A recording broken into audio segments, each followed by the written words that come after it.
The Allobroges. Ancient Greek. Alpha lambda lambda omicron beta rho iota gamma epsilon sigma.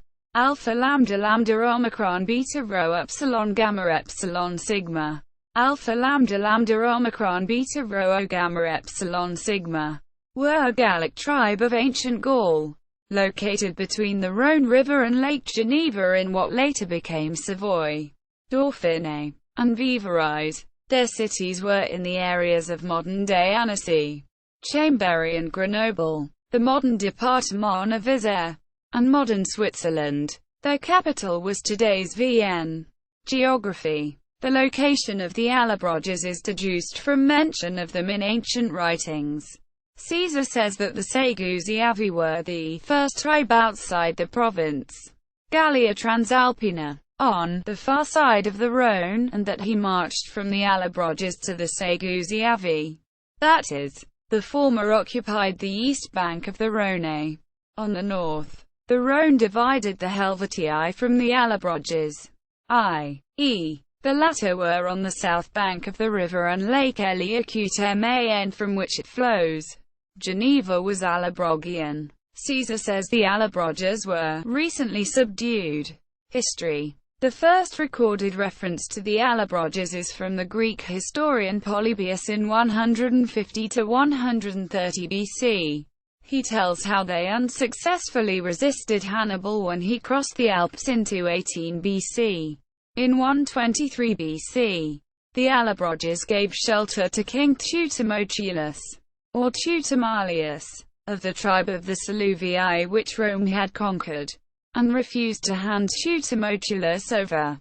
Rome declared war and moved against the Allobroges.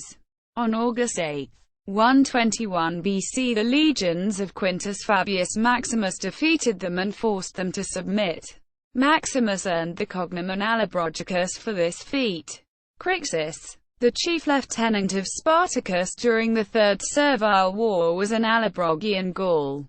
The Allobroges additionally played a rather important part in deciding to foil the Second Catalan-Arian conspiracy of 63 BC, an attempt to foment civil war throughout Italy and simultaneously burn down Rome. It was a plot by ostracized high political Roman elites and allied plebeian military connected to their cause. The conspirators made the mistake of attempting to recruit the Allobroges via their ambassadors' delegation, who happened to be in Rome during the planning of the conspiracy. Since the Allobrogian delegation was in Rome seeking relief from the oppression of their Roman governor, one of the Catiline conspirators, Lentulus Sura, instructed Publius Umbrenus, a businessman with dealings in Gaul, to offer to free them of their miseries to throw off the heavy yoke of their governor, if they would join the Catiline conspiracy against Rome. The conspiracy was revealed to the Allobroges. However, their diplomatic envoys informed the current consul Cicero. Cicero instructed the Allobroges envoys to get tangible proof of the conspiracy, thinking they were gaining allies. 5 of the leading conspirators wrote letters to the Allobroges so that the envoys could show their people that there was hope in a real conspiracy.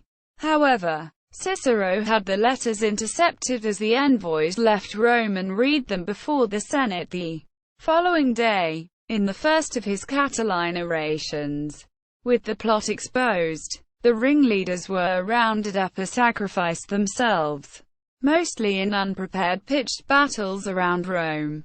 However, they rebelled on their own shortly thereafter.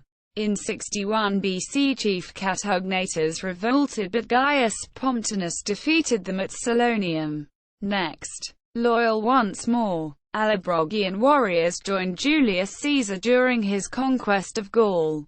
These included 2 brothers, Rucillus and Egus, the sons of Adbuculus, who had been chieftain of the Allobroges for many years.